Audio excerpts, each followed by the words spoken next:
I'm RT and welcome back to RTsWorld. So today I present you the Pachinko, and this one is a pyramid Pachinko. And if you don't know what a Pachinko is, neither did I. I had to Google it first, and this casino, again, is a viewer suggestion. So if you want to suggest any type of machine, any type of arcade game, casino, whatever, simply write a comment. I will cover it, or try to cover it at least, in a future video. But this week is Pachinko time, and yeah, many thanks to ATop30 who asked, here's an idea for a gambling game. Make a simple Pachinko game in which an item is dispensed into a whirlpool with holes in the center. The type of hole in the item goes into determines the amount of gold you win or not win. You would probably have to make the floor of the whirlpool out of blue ice for the least amount of friction for the items. So, dear ATop30, many thanks for your nice comment and your nice suggestion. And as you may see here in the background, we do not have any whirlpool, water or gold in here. And I can explain it to you. So do not skip away now from the video, I can explain. So, this week there will be this triangular or pyramid Pachinko. And next week, so in 7 days, Saturday usually, there will be the second one with the whirlpool. And the reason why I chose to do this upload schedule is I first built the whirlpool Pachinko, but then I also had to build another Pachinko, and the reason why was another commenter was very smart. So the Jimmy Cartel commented, it was very recently. He basically said he made a lot of progress with the working Pachinko machine. And he also linked me a private video. I also watched it, and I came to the conclusion that this is also very nice, and I wanted to build it. And so many thanks also to the Jimmy Cartel, who suggested this version basically behind me. And why I release it first is because I went very deep into this Pachinko game making, and I also tried to simplify it a little bit or make it a little bit smaller. I guess I did it with a base of 9. I only do it with a base of 5, so it's buildable in the most Minecraft servers on survival Minecraft. And yeah, basically how it works is you put in, usually in the real world, for these Pachinko games, you put in balls at the top, and those balls travel down, they bounce around, and you have to select a slot, and the amount of balls that goes into your slot you selected will determine how much you will win. And this Pachinko pyramid version basically is you have to insert 1 diamond in any of those 5 slots, and then you get 3 balls. 3 balls will travel down, they will travel down randomly, and if you guessed the right slot or selected the right slot, you will get 1 diamond back per ball if you selected slot 2 to 4, which is 2 to 4. And if you selected slot 1 or 5, so the orange or the red one, you will get double amount. So since they're on the edges, it's not that probable that the ball will travel that far. So those are double payout. And now I want to simply present you how it works, how the redstone behind it works. I mean, it's not that huge. It's kind of big, but it's manageable for most servers, and it's also manageable for most survival Minecraft players. And I chose to compact it down as much as possible, but of course you have some limitations. Anyways, let's start with the explanation part. So first of all, you have to select one of those 5 slots, and you select them by simply inserting a diamond, for example, into the yellow slot. Then all of them will close. An indicator lamp will show you which slot you selected, and as you can see, the 3 balls are now on the way to orange. 1 is now on the way there, green. Okay, 1 was green and 2 went into blue. So yeah, of course I did not win anything since I selected yellow. Let's try green. Again, we have the selected lamp. Yeah, travels down, great. Maybe we can get 1 into green. Yellow. Green. And another green. So great, I now won 2 diamonds. That's nice. So, with that explained, if we now select a slot on the edges, we can double our winnings, since it's much more likely for the balls to go into the 3 main slots in the middle. But let's see how it goes. Oh, we could win it. Oh, nice, that's perfect. Oh, again, so now I basically won 4 diamonds with only 1 diamond. So that's how you basically win as a customer. And usually it's not that probable that a customer wins the auto slots, since they're much less likely to get selected by the balls. So usually you turn a nice healthy profit on this machine as a casino owner. And now I will go into all the details. So as you saw already, it's not that huge, and I have to be careful to explain it, since most people stop watching my videos when I start explaining the machines. And this time I want to do it differently. So this time I want to really make sure that everyone can follow, and that's why we start here at the top. And we have to make sure that you know the basics of these machines before I can start with much more detailed explanations. So the heart of this casino, or the brain of this casino, where all the magic happens, is this dropper here. And this dropper is basically one non-stackable item and one stackable item, the quartz block. And if the quartz block gets randomly pushed into this hopper here, the comparator will read the output and it will determine a signal strength of 1. So basically powering this repeater here, powering this block, powering this repeater, and so on. You get the idea. So, but if the stone sword is selected, we get a power output of 3. So we also power this block here, this redstone dust, powering this repeater. This repeater then powers this redstone there, powering the piston. It pushes up this block here, therefore stopping this slightly delayed repeater from passing the redstone signal through the block. And therefore the right side is selected. So we have either left or right. And as the commenter Jimmy Cartel suggested, this of course is a hopper, dropper, OR gate. So hopper, dropper, and this is the OR gate. You have either the left or the right output. And from here on, we simply divide the outputs, and we have those observers to let the lamps blink twice. And then we connect them, as we can see here, to those upper lamps. So these are those 2 lamps. The first one is 100% probable. If we power this repeater, it will give 2 pulses of redstone, and that's why if we insert the first diamond, that's why if the first lamp is lit, it just lights 2 times, then again 2 times. So that's why we have those 2 times effects, since we have the observers that simply duplicate all the signals we put in at the front. So next up, we basically have now a stack, and we can see it from here a little bit better. We have now a stack with one of these dropper, hopper, OR gates at the top, then 2, then 3, then 4. So what we do to make the odds a little bit more leaning towards the middle droppers is the combination of those outputs. So if we, for example, have here the second row is already 2 those dropper, hopper, OR gates, and I also stack them vertically a little bit different, so we can put them much closer together, but don't worry about that. The basic thing is that we have now 2 dropper, hopper, OR gates, and we have 4 outputs. So 1, 2, 3, 4 outputs. So each of those outputs is 25% probability to get selected. So that's completely fair. It's 25%. But the outer ones are only 25%, and the middle ones are combined to give a 50% probability into 1. So this one is 25%, 50%, 25%.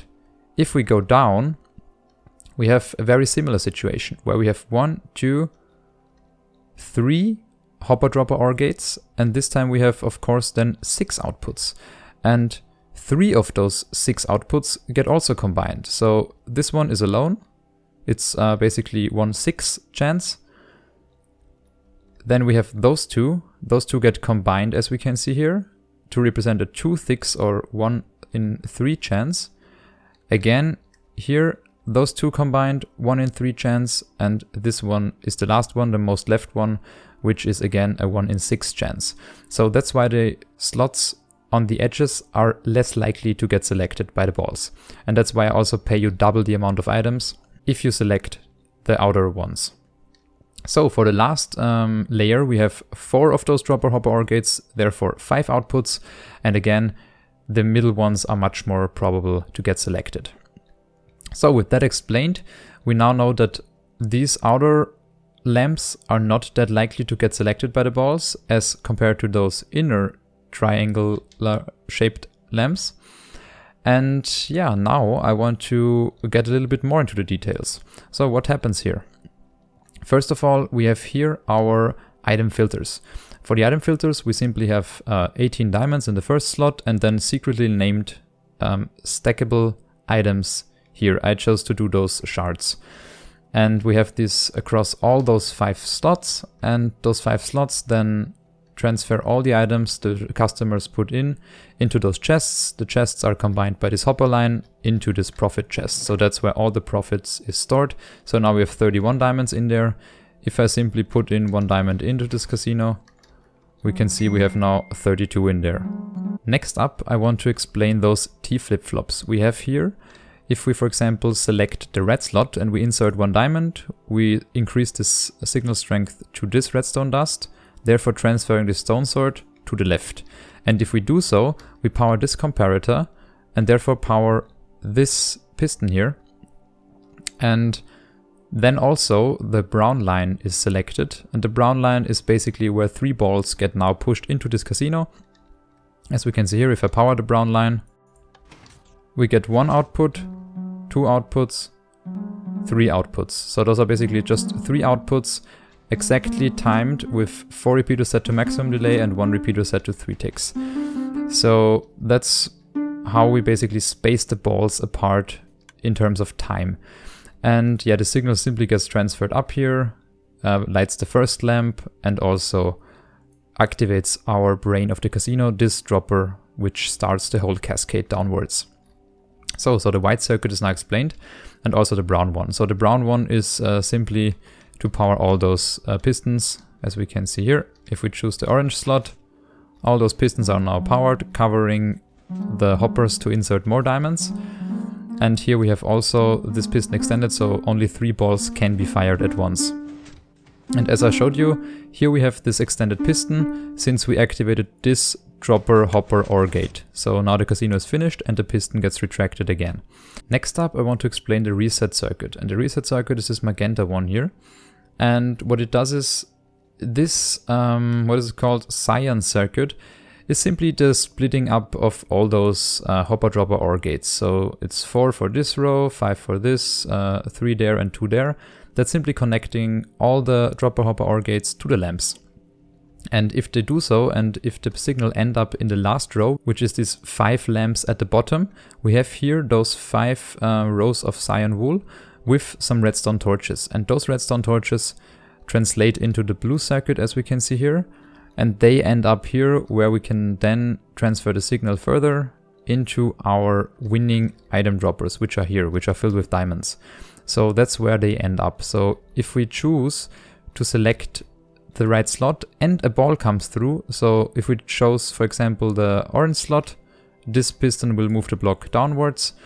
And if then a ball travels into the orange slot, it will activate this line, and the signal can pass through, whereas it cannot pass through any other of those redstone lines, since only this slot is selected and this block is pushed downwards. And then we can win the prizes.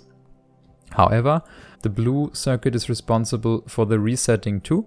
So as we can see here, we have here some redstone torches which are depowered, and they power on if any ball lands in the last row. So at some point any ball will go there and it will power one of those 5 redstone torches, and they will power those repeaters, leading into this comparator pulse extender. And it will extend the pulse 3 times, and after this 3 times are over, this piston will power. It will reset all the hopper T flip-flops here, and it will also reset our selected lamps. And yeah, I don't know why this lamp is selected. Let's put it back, this stone sword. If we select the lamp, I will show it to you how the reset circuit works. We move the item from here over to there, it's stone sword in this case, and after some time we can see that this line will light once, pulse extended twice, pulse extended, and the 3rd time pulse extended, and then here the reset circuit kicks in. It will reset the lamp selection, and it would also reset this pistons here at the bottom. So with that explained, I guess I covered everything you need to know. So very short again, we have hopper dropper OR gates, and those split up into all the lamps. And all the lamps translate into probability, whereas the most outer lamp layer is not that probable to get selected. That's why you get double the payout for the outer slots.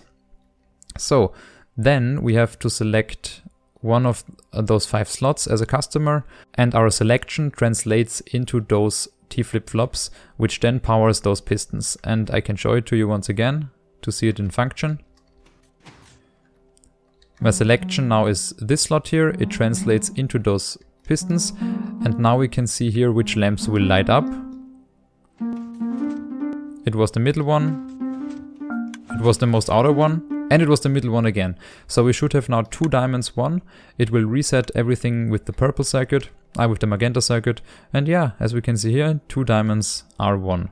That's great. And yeah, of course you could do, for example, 4 balls or 5 balls, but I simply tried to balance it out a little bit and chose to do 3 balls at once. So that's why we have here only 3 balls, and therefore the white circuit is not that huge. You could do 5, 6 or 7 balls, I also tried that, but then the white circuit gets a little bit bigger, it gets a little bit more complicated, and the customer is much more likely to win. That's why I chose to do 3 balls instead. With that said, yeah, we're already done with the explanatory part, and now you may ask, hey RT, where is the block by block tutorial part you usually do in your videos? And unfortunately in this video I cannot do a block by block tutorial, and the reason for that is obviously this machine is huge. I tried to do a block by block tutorial, I already started the recording of it, but half an hour through the block by block tutorial I'm not even halfway done, and I do not want to go above 30 minutes for my videos. So that's why this one is not a block by block tutorial, unfortunately. But there is a world download link in the video description. So you can download this world, you can play around with it, you can check out all the circuits, and you can also build it by yourself. You can also copy it and build it on a multiplayer server, build it in your arcade casino building or whatsoever. Feel free to download it and play around with this world. And dear viewer, if you're still around, if you're still watching this video here, many thanks for watching. Many thanks for all the likes, all the comments, and especially all the suggestions. Again, shout out to RTsWorld and also the Jimmy Cardell, of course, for suggesting this build here in the background. And yeah, dear RTsWorld, next video you will be also featured, since I built the Whirlpool version of this Pachinko game. And with that said, thanks for watching again. I will see you in the next video. Bye bye.